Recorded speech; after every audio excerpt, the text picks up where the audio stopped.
He referred to a picture which didn't come up.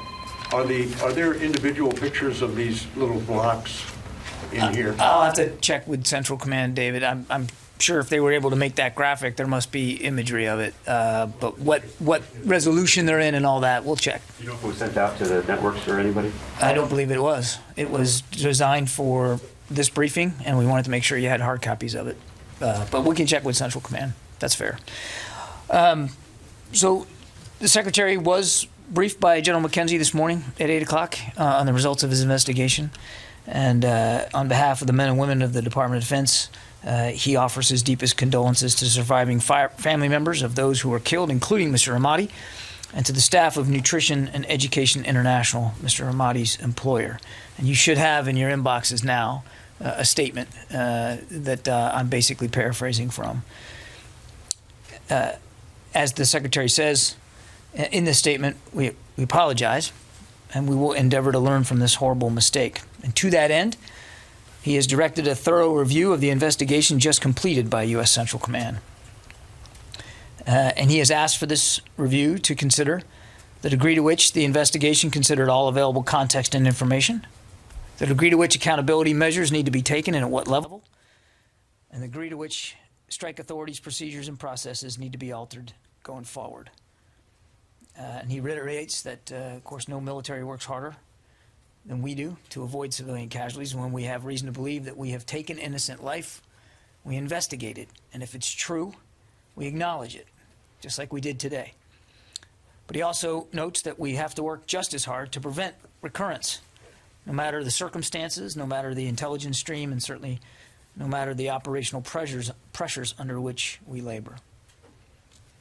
On another matter altogether, today the Secretary approved a request from the Capitol Hill Police Board to provide 100 members of the Washington, D.C. National Guard who will be stationed at the D.C. Armory as a physical security task force this weekend to augment law enforcement over the weekend, covering the September 18th demonstration on Capitol Hill. The D.C. National Guard will join a number of local law enforcement agencies in supporting the Capitol Police. Should the Capitol Police require assistance, they will first utilize local, state, and federal law enforcement capabilities before requesting the deployment of the Physical Security Task Force. The task force will only be deployed upon request of the Capitol Police to help protect the U.S. Capitol building and congressional office buildings by manning building entry points and screening individuals that are seeking access to the building. They will be unarmed. And with that, I can take some questions. Yeah, Travis. I had a question about that, the Guard troops going to the Hill. Obviously, back in January, it became kind of a big issue that there were veterans and I think in a couple cases active duty troops that are involved in the January 6th incident. Correct. And I'm just wondering if there's been any effort to say something to troops ahead of this about if they're thinking about going, what they should consider first, and if that's too many levels below the to speak from the podium. Can you talk at all about what the Secretary might say to the troops who are thinking about going to a rally like this on Saturday? I don't know of any official communication that's come out from the department at any level specifically to troops who might consider being a part of a protest. There are already limits to what they can do in uniform, and clearly political protest is one of those things they're not allowed to do. But I don't know of any specific, guidance that's been issued. They are American citizens, and in their off-duty hours, they're allowed to participate in social events like that, social political events like that. But they can't do it in uniform. And obviously, should things turn violent, then they will be held accountable for any violence that they participate in. Of course, Travis, nobody wants to see it get to that point here. The Secretary has confidence that the men and women of the department understand the limits and the constraints on their behavior in these kinds of circumstances. So, Is the Secretary satisfied with the level of accountability so far following from this investigation, or is he concerned that there hasn't been enough accountability following this strike? I'm not going to characterize it one way or the other right now, Phil. As I said just a few minutes ago, he's asked for a review of this investigation, and one of the things that he wants the review to do is take a look at accountability and the degree to which accountability measures need to be considered, and if so, at what level. So I'm not going to get ahead of his decision-making on that. Has he ruled out firing anybody? I'm not going to get ahead of the Secretary's decision-making. That's why he's asked for a review, so he can get a look. Yeah. Mike Bress for the Washington Examiner. Will there be a review of the first strike at all? The one in Nangarhar? Yeah. No. No. Yes. In the back there. So it's Wafa. on Iraq. Today, the Joint Operations Command announced an agreement, security agreement with the U.S. to reduce the combat troops at Ain al-Assad Air Base and Erbil by the end of September. The OIR statement didn't mention any reduction of the troop level.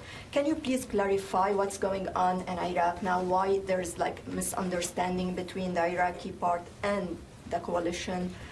And also, can you confirm that their level of troops will remain the same through at least September in Iraq? I can't confirm that, and you're going to have to let me take your question on the statements because I just haven't seen those today, and I don't want to venture a guess right now. So let me take your question, and we'll get you an answer back.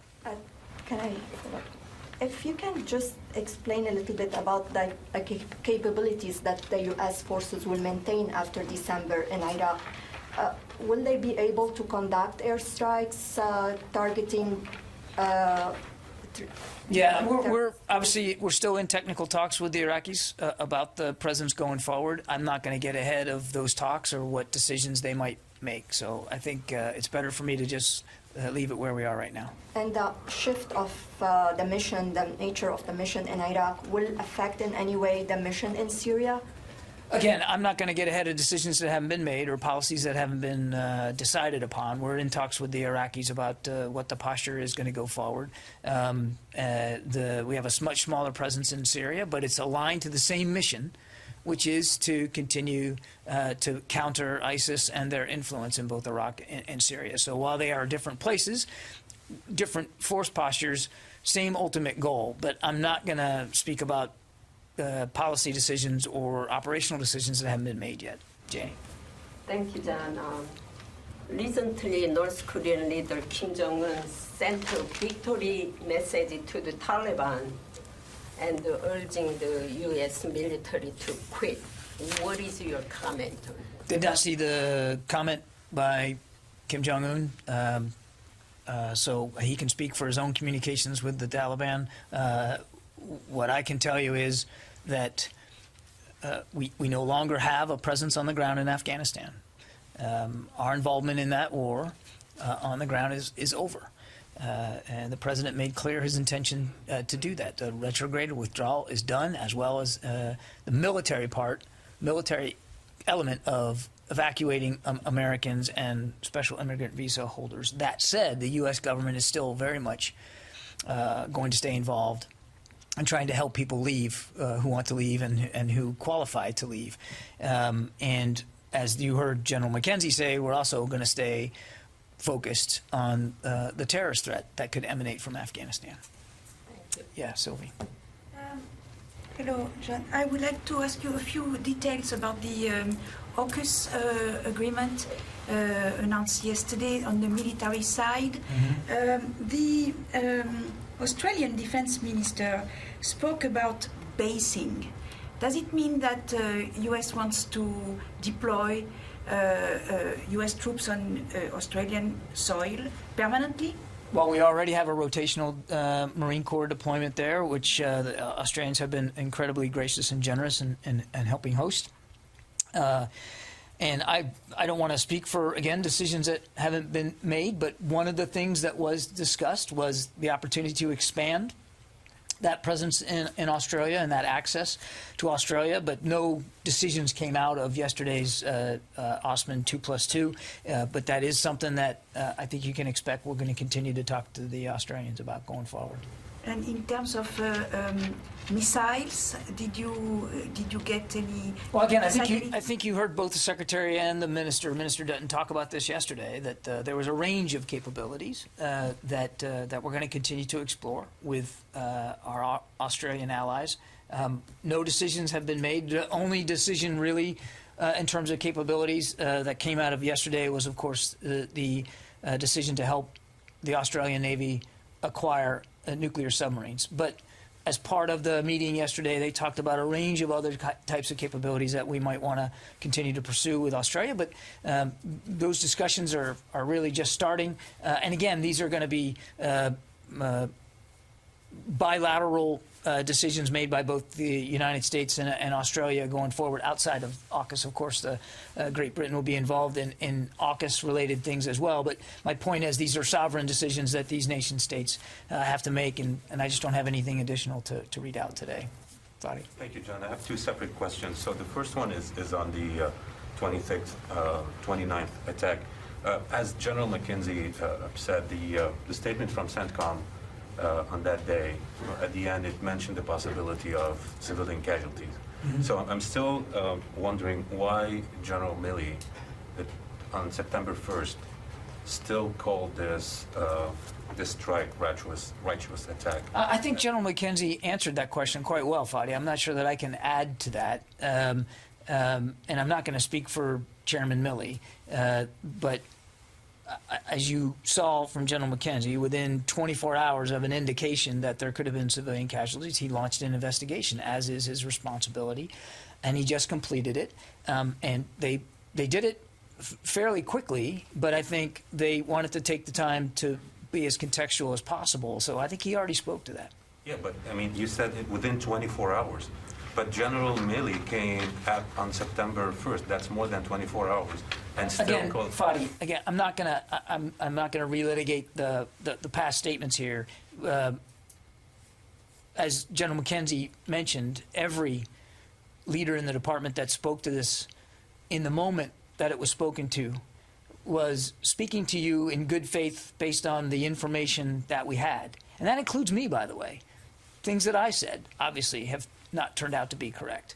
But it was done in as good faith and effort as possible to be as transparent as we could with what we knew at the time. Obviously, we now know more things and different things that has completely changed the character of this strike. And again, we're trying to be as open and transparent as we can when we know things. And on AUKUS, it seems France just recalled its ambassador to the U.S. And this is a fallout from the submarine issue. So in the department, and the government effort to bolster Australia's defenses and the Indo-Pacific strategy, counter China, it seems you're having growing issue with France. How concerned are you, first, about the future of defense cooperation with France? And was the French government notified ahead of time of this move? Senior administration officials have been in touch with their French counterparts to discuss this arrangement, including before the announcement. The Secretary spoke with the French Minister of Defense this morning, and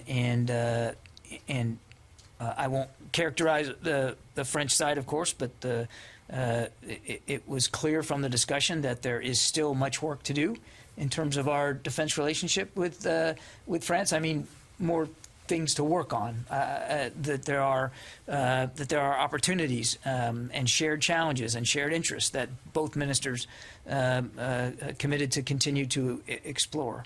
And there's, as the president said, there's no regional divide that separates the interests of our Atlantic and our Pacific partners. Ensuring a free and open Indo-Pacific is a shared interest between the United States and Europe, and we will continue our close cooperation with NATO and the EU and other partners on that kind of an endeavor. Okay, Tony. On Australia, I want to have a follow-up there. Going forward now, what role will the Pentagon and the Navy play with Australia in terms of smoothing the way for the introduction of nuclear submarines? You know, they were going to buy diesel subs, now they're going to buy nukes.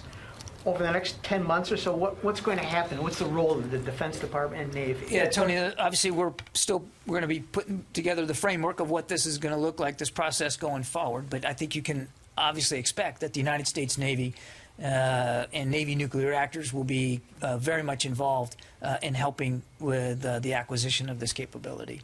Are there any particular questions that need to be answered to the Navy's satisfaction about Australia's capability to build nuclear submarines, or having contractors Yeah, to build I don't some? think all that's been worked out right now, Tony. But yes, there's a lot of questions that have to be answered here. I mean, this is a significant undertaking, and it will add significant capability to the Australian Navy, as well as reach.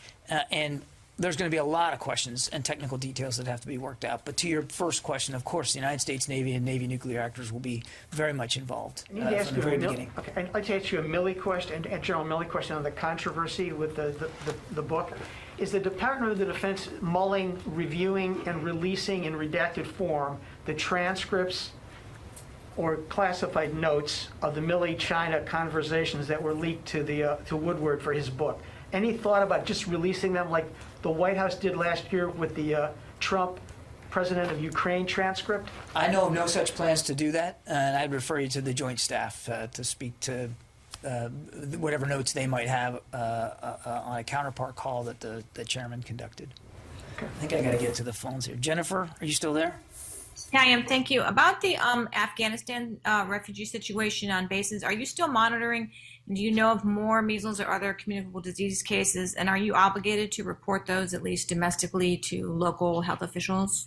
Well, we're working with HHS very closely. So, of course, if we find any additional cases, we certainly are keeping HHS informed. And we're obviously making sure that, to the degree there are any cases on domestic bases, that our base commanders and people that work in and families that live there are kept abreast. I don't have any additional updates in terms of additional cases to report out to today, but again, we still remain in a pause for flights coming from any of the lily pad locations overseas to the United States as we continue to work this out with HHS. Megan? So all of the services have released their mandatory COVID vaccination policies. The Army is giving itself, at least its Reserve and National Guard components, through the end of June to get fully vaccinated.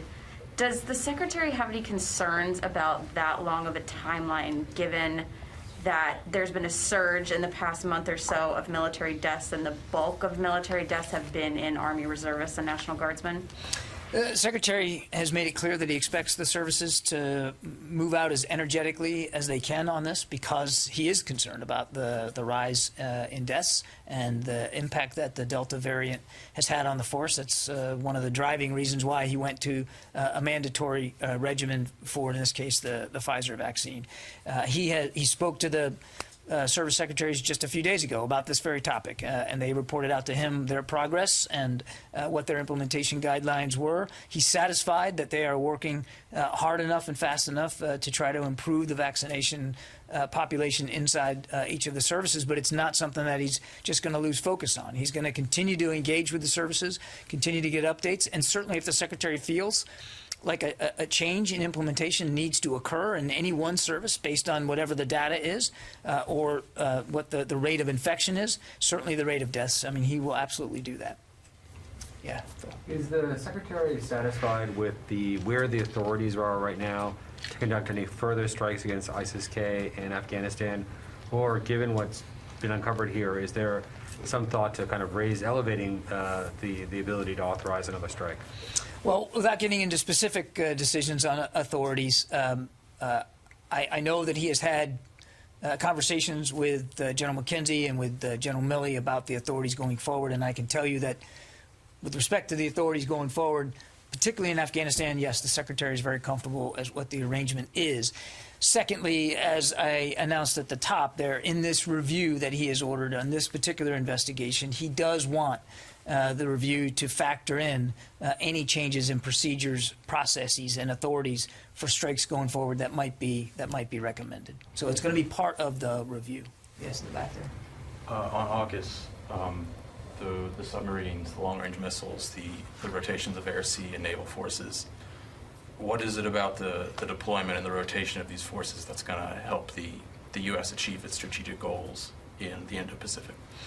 It's not about just achieving U.S. goals in the Indo-Pacific. It's about, and you heard the Secretary talk about this yesterday, it's about improving what he calls integrated deterrence, which is really about being able to, in a networked way, improve the capabilities of not just all the joint force, but our allies and partners as well. And as he said, this will improve the Australian Navy's reach, and it'll improve their capability. And in a highly contested security environment, as we have seen in the Indo-Pacific, the Secretary believes, the United States believes, that this is a worthwhile endeavor. Yeah. More on the National Guard. Was the initial request that came in from the Capitol Police to include armed National Guardsmen, and was that something that was considered by the Secretary? I've seen the press reporting on this, Matt. I'm not going to get into the sausage-making process. What I can tell you is that we did approve an official request for a physical security task force, and they will be at the Armory, and they will be unarmed. Strictly unarmed. Strictly unarmed, yeah. Okay, thanks, everybody. Appreciate it.